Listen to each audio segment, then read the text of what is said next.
ઝઘડિયા જીઆઈડીસીમાં થોડા સમય પહેલા આગ લાગી હતી ને આ જ આગને કારણે 2 જેટલા લોકો મોતને ભેટ્યા હતા અને લગભગ 14 જેટલા લોકો ગંભીર રીતે ઘાયલ છે। આ સમગ્ર મામલે ચૈતર વસાવાએ આજે મોટી બબાલ કરી હતી ને એ બાદ ચૈતર વસાવાએ આ સમગ્ર વિષયને લઈને શું કહ્યું છે આજે તેને લઈને વાત કરીએ। નમસ્કાર, હું હંસિની અને તમે જોઈ રહ્યા છો નિર્ભય ન્યૂઝ। ઝઘડિયા જીઆઈડીસીમાં આપણે જોયું હતું કે થોડા સમય પહેલા જે આખી આગની ઘટના સામે આવી હતી એને જ લઈને આજે જે પરિવારના લોકો છે, પીડિત પરિવારના લોકો છે, એ લોકો મેનેજરને રજૂઆત કરવા માટે પહોંચ્યા હતા। એ બાદ મેનેજરે તેમનું સાંભળ્યું નહોતું, લોકોની અંદર ભારે રોષ જોવા મળ્યો હતો, એકબીજાને છૂટા હાથની મારામારી કરી હતી ને હવે આ સમગ્ર મામલે પ્રતિક્રિયા આપી છે ચૈતર વસાવાએ।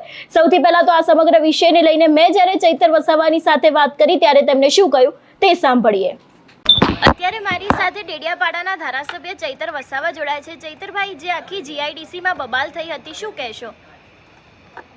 23 તારીખના રોજ જે કંપનીમાં બ્લાસ્ટ થયો એ કંપનીમાં આજે 27 તારીખ થઈ ગઈ પણ 16 લોકો દાઝેલા હતા, એમાંથી 2 લોકોના મૃત્યુ થયા છે।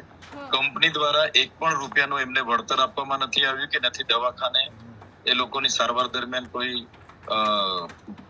ત્યાંનું કોઈ બિલ પે કરવામાં આવ્યું છે। એને લઈને એમના પરિવારજનો ગઈકાલે સુરત હતા અને એમનો ફોન આવ્યો કે અમે બધા આવીએ છીએ ને તમે આવજો સાહેબ, અમને ન્યાય આપજો। એટલે અમે બધા અમારા સંગઠન સાથે આજે ત્યાં ગયા હતા।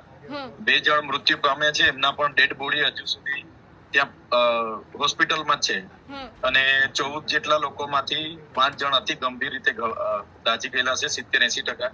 એ પણ અતિ ગંભીર જ છે। એટલે કંપની મેનેજમેન્ટ સાથે એ પરિવારના લોકોને સાથે રાખીને અમે વાત કરવા માટે ગયા પણ કંપની વાળાએ ગેટ બંધ કરી હતી। પોલીસ અધિકારીઓ ત્યાં બંદોબસ્તમાં હતા અને કોઈ પણ જાતની વાતચીત નહોતી થઈ।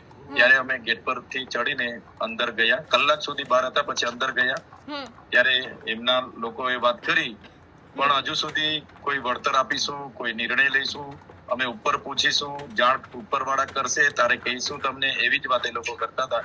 જેને કારણે હજુ સુધી કોઈ નિરાકરણ આવ્યું નથી અને 2 લોકોના મૃત્યુ થયા છે, 14 લોકો અતિશય દાઝી ગયા છે અને હોસ્પિટલમાં સારવાર લઈ રહ્યા છે। બધા થોડાક બરોડા છે, થોડાક ભરૂચ છે ને કેટલાક સુરત છે ને 2 જણ હજુ એમની ડેડ બોડી ત્યાં સિવિલ હોસ્પિટલમાં પડેલી છે।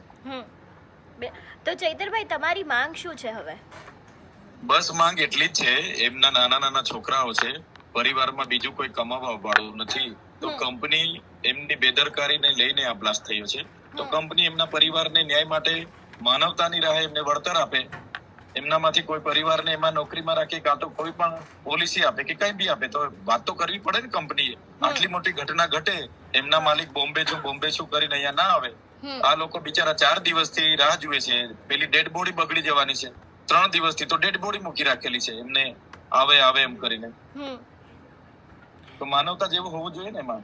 બિલકુલ ચૈતરભાઈ, તો આગામી દિવસમાં તમારા દ્વારા કઈ કરવામાં આવશે જો કંપની કોઈ નિર્ણય હા, એમને અમે આજે જે 2 ડેડ બોડી સુરત છે ત્યાં અમારા જિલ્લા પ્રમુખ ને બધા ગઈકાલે પણ ત્યાં જ હતા, આજે પણ તે લોકો જાય છે અને પરિવારની સાથે રાખીને જે પણ એ લોકો પરિવારના સભ્યોને બધા જે નિર્ણય લેશે એ પ્રમાણે અમે આગળ આજુ કંપની પાસે જઈશું।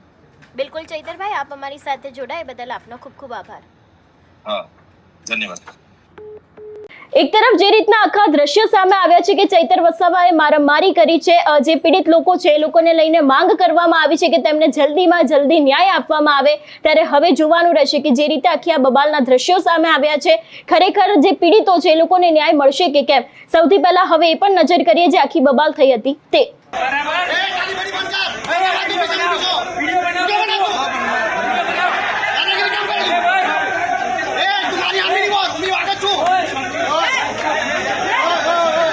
शांति रखे, शांति रे, भाई वीडियो करो, मनीषा भाई, देखो,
આ